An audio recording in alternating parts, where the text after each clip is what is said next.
Extraordinary military operation, Venezuela. ভেনেজুয়েলায় বিশেষ অভিযান চালিয়ে দেশটির প্রেসিডেন্ট নিকোলাস মাদুরো ও তার স্ত্রী সিলিয়া ফ্লোরেসকে বন্দী করার পর তাদেরকে নিউ ইয়র্কে নেওয়া হয়েছে। একটি স্বাধীন দেশের প্রেসিডেন্টকে এভাবে তুলে নেওয়ার তীব্র সমালোচনা করেছে সারা বিশ্ব।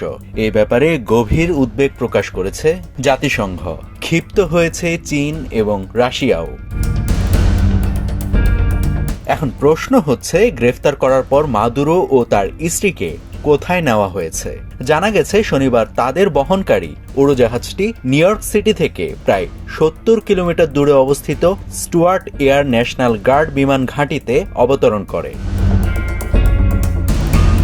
বিমান ঘাঁটিতে নামার পর তাদেরকে প্রথমে হেলিকপ্টারে করে ম্যানহাটনের ওয়েস্ট সাইড হেলিপোর্টে নেওয়া হয়। সেখান থেকে নেওয়া হয় মাদক নিয়ন্ত্রণ সংস্থার DEA কার্যালয়ে। সেখানে প্রয়োজনীয় আইনি প্রক্রিয়া সম্পন্ন করার পর মাদুরো ও তার স্ত্রীকে ব্রুকলিনের বন্দি শিবিরে পাঠানো হয়।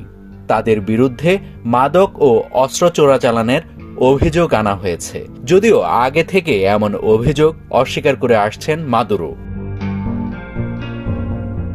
এদিকে যুক্তরাষ্ট্র যেভাবে ভেনেজুয়েলায় সামরিক অভিযান চালিয়ে দেশটির প্রেসিডেন্ট নিকোলাস মাদুরো ও তার স্ত্রী সিলিয়া ফ্লোরেসকে বন্দী করেছে, এই ব্যাপারটা নিয়ে গভীর উদ্বেগ প্রকাশ করেছেন জাতিসংঘের মহাসচিব আন্তোনিও গুতেরেস।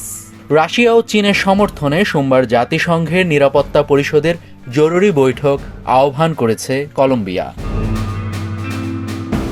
অন্যদিকে মাদুরো সরকারের ভাইস প্রেসিডেন্ট ডেলসি রদ্রিগেজকে ভেনেজুয়েলার অন্তর্বর্তীকালীন প্রেসিডেন্টের দায়িত্ব পালনের নির্দেশ দিয়েছে দেশটির সুপ্রিম কোর্ট। বার্তা সংস্থা রয়টার্সের খবরে বলা হয়েছে, প্রেসিডেন্ট মাদুরোকে যুক্তরাষ্ট্র তুলে নিয়ে যাওয়ার পর রাষ্ট্রের শৃঙ্খলা ও সার্বভৌমত্ব রক্ষা এবং প্রশাসনিক কার্যক্রম চালিয়ে যাওয়ার জন্য দেশটির আদালত এই নির্দেশনা দিয়েছে।